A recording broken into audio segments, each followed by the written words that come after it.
Kevin da Rosa. Sorry, Linda Grimes. We decided to do this spontaneously while I saw Kevin watching a podcast about the same topic, and those were things that he already knew, and he was just listening to them again and again and again from different sources. And I'm like, why? I mean, why do you continue to just listen to the same kind of stuff that you already know if you have a lot of things to share with the world? True. Well, one thing I learned from a podcast is that's called mental masturbation.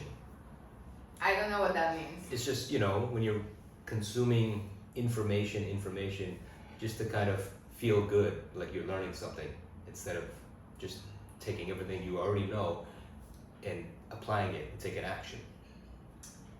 It kind of makes me feel nice to just consume information. Alright, so... And it's not a good thing, but anyway, we watched the podcast. I made her watch a podcast of this couple, this successful couple, and they were just talking, and she was like, at the end of it, I'm not learning anything. I didn't learn anything. And we watched like 3 of their podcasts, and I'm like, I'm not learning anything. I already knew about this. I already knew about that. Like, I feel like I'm wasting my time. But he's okay about listening to the same things no matter if you already know. So I'm like, I mean, I know that there's a lot of beautiful information that I can share with people that they will appreciate it. So that's why we are here. This is a spontaneous. Like, we did not prepare anything for you. We are wearing our workout clothes because I'm about to train. He's about to train too. And we didn't even have a microphone. But I'm like, I mean, let's just break the ice and make it happen. That's her style. I mean, move now. Get it done. Let's go. That's why we balance each other well, We balance each other. I like to chill at the beach. She likes to get things done. Exactly. So. And I like being busy. I mean, I love being busy doing things that I love. It's not like I like being busy working for somebody else in a job that I don't like, an environment that I don't like, following some rules that I don't like. No. I love building my own lifestyle and doing things all the time. So I feel like I'm having progress in my life in many ways, either my personal growth, my financial growth, but all my financial growth, but also fitness and all this stuff. I like being healthy. So emotional growth. Oh my god, this is the hardest one for me though. So this is why we are talking about this, and we are making this relationship happen. That's right. So we met 5 years ago. I came to Cartagena randomly in the winter and with my buddy, and she was the first woman that I met in Cartagena. She opened the door. I saw her face. I said, "Linda!" And my heart. Because I was his Airbnb hostess. She is my Airbnb hostess. That's right. So, love at first sight. It was love at first sight. But with this intense loving feeling and attraction came a lot of triggers, like our inner child has been triggered so many times, causing pain for both of us, causing fights. We have this roller coaster of such intense love and beautiful moments and also such painful moments. But we set the intention to stay committed and to grow. Instead of leaving to try to find somebody else who didn't trigger us, we say, what's the most important thing? Also because you can find somebody else, and if you don't heal your inner child wounds, then that's gonna happen with your next partner as well, and then you're gonna fail again and again. I see people that have 3 marriages. Marriages. Yeah, they are, one divorce after another and trying another relationship till they end up alone, or they end up with somebody that they don't truly love, or they just, living a life that is annoying and they complain all the time instead of doing the work that I need to do to grow. So basically, we love each other a lot, and our relationship is amazingly beautiful. But beautiful doesn't mean easy. Beautiful means that we have the most important thing, that is an intense love, because it's very intense. We love each other, we admire each other, um, we are passionate about each other, we are attracted. Like, I'm very attracted to you. I'm very attracted to you. Exactly. So we have the most important thing, and the other thing that is very important is the intention to grow together. The intention to grow. How do you know when it's a red flag? A red flag is when that other person is not willing to grow. And how do you know it? When they say, this is the person that I am, you need to love me the way I am because this is me. I mean, I know a lot of people like that. A lot. Like, tienes que quererme como yo soy, aceptarme tal cual como soy. I mean, forget about that. Like, I don't defend that. I'm against. Because we were not born the way we are. Yes, we are like, we have this personality, if you are outgoing, if you are introverted, if you are, but there are some things about our behavior that are our choice every day. And we make who we are based on every decision that we make, so in the present moment. So there's not such a thing like, this is who I am and you need to love me the way I am. Of course not. You can make the decision to be better every day. Like, if I don't know how to deal with my emotions, then I need to start to work on that through meditation or working out or looking for things that you like to do. Mindfulness, breathing, tapping yourself, singing, writing. So, what do you think are the things that are making our love even deeper throughout the time? Well, I think that we keep saying yes to each other. One thing we do consciously, intentionally, is every morning she makes coffee for me, I make tea for her, and then we take at least 3 minutes, 5 minutes, maybe 10, sometimes 20 minutes, and we say some things that we're grateful for. And that is a beautiful tool to put you in the present moment, to think about what's working, what you love, and what you have in life. And it brings us to the present moment of what we have. So I highly recommend that for anybody. Even if you're single, take a moment in the morning or at night and just either write down or say 3 things that you're grateful for. And then every time we do that together, I think it connects us more, and it grounds us and it centers us, and then it leaves us feeling I often always say at the end, I'm really grateful for our gratitude gratitude practice. And then it's just like a reset, During those times we can apologize, we can say directly, like, I'm grateful for your mindfulness, for when you got triggered yesterday, but you didn't freak out. And I acknowledge her for that. So that's what it takes. Yeah, and it's not about perfection. It's not about not making mistakes or having this ideal relationship, because we don't have that. I think that what makes a relationship ideal is the love that we have for each other, but also in time. First of all, when you meet somebody that you are attracted to, and then there is like chemistry and butterflies and all these things, that's infatuation. But after some period of time, when that feeling goes, love becomes a decision, because it's an action. Love is an action. You need to work. It's a verb. Yes. It's like, I'm making this decision to love this person and doing things to keep the love flowing.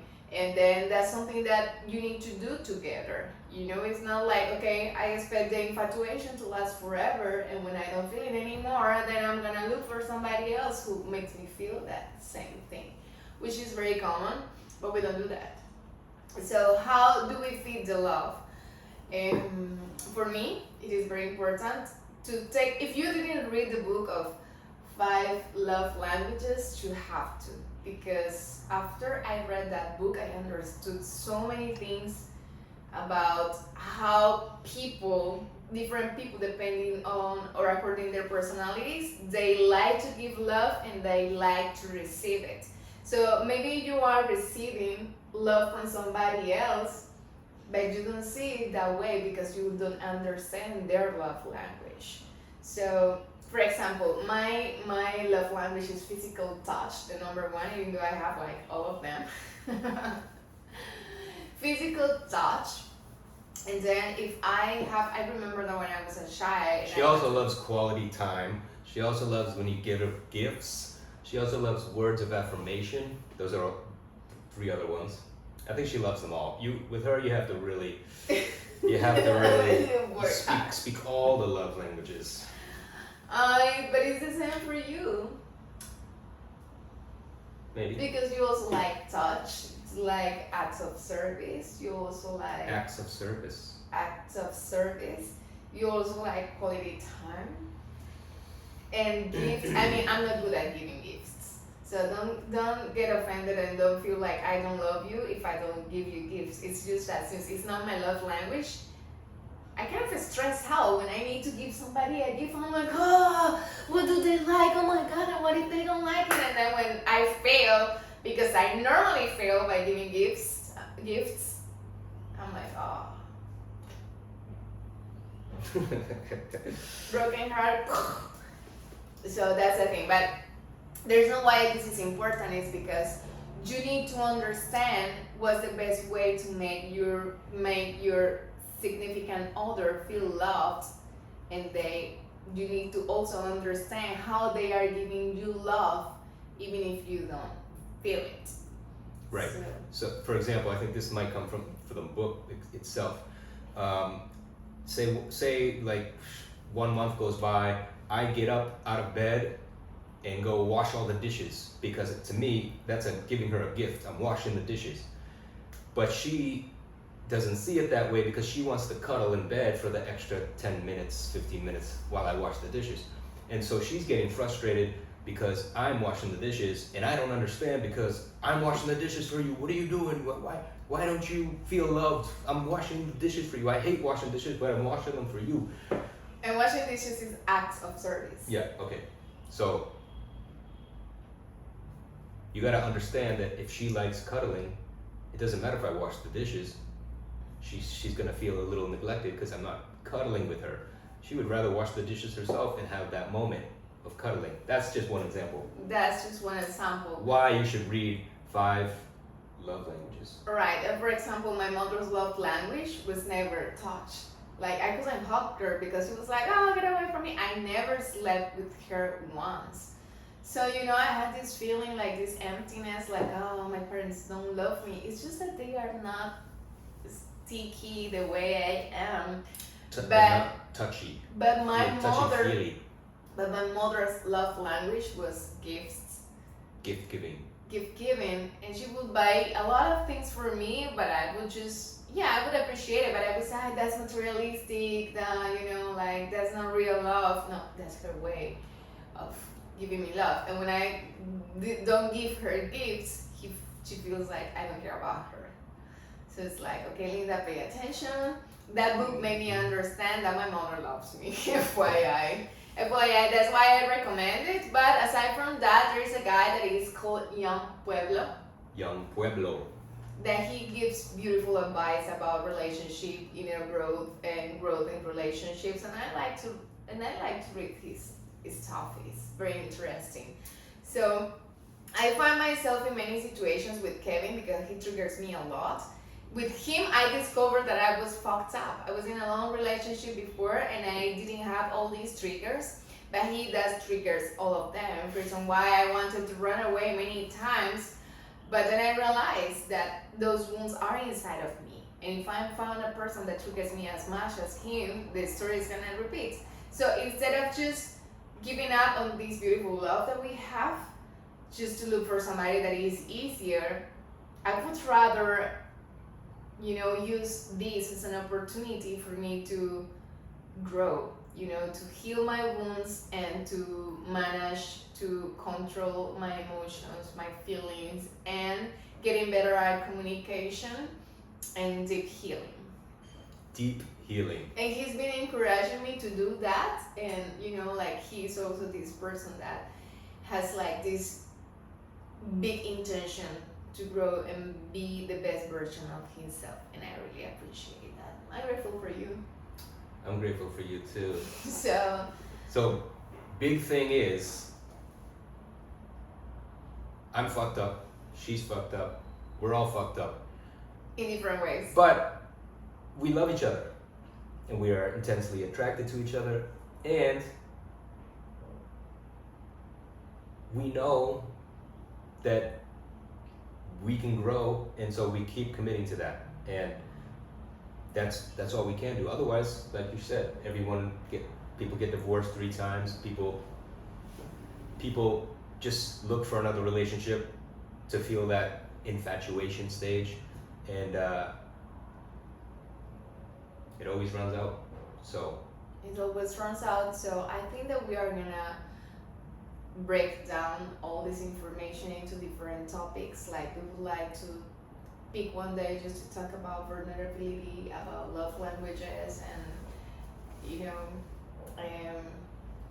the small things that we do every day, like our cellular what? cellular habits, atomic habits. Atomic habits. Atomic habits that are helping us to get better in every aspect of our lives. So for now, I don't want you to be bored in the other side of the screen. So basically, stay tuned for the next show where we continue to break down what's working for us, what doesn't work for us, and maybe we'll just be real and talk about anything. We want to keep it about our relationship in order to help other people that might be struggling with their relationship. And this is her idea, so I'm just here because. But it was a spontaneous idea. I don't even have a microphone, and we didn't dress up for this. I wanted to make a list. And I'm like, don't look at the list. We have so many things to talk about There's 3 things. 3 things. Our intention, I think we covered that. In introduction, kind of told you about how we met. But I'm Kevin da Rosa from Boston. I'm Lina the crimes from Cartagena. And then we said, what are your triggers? Okay, we're gonna get into what our triggers are in the next episode. Bye.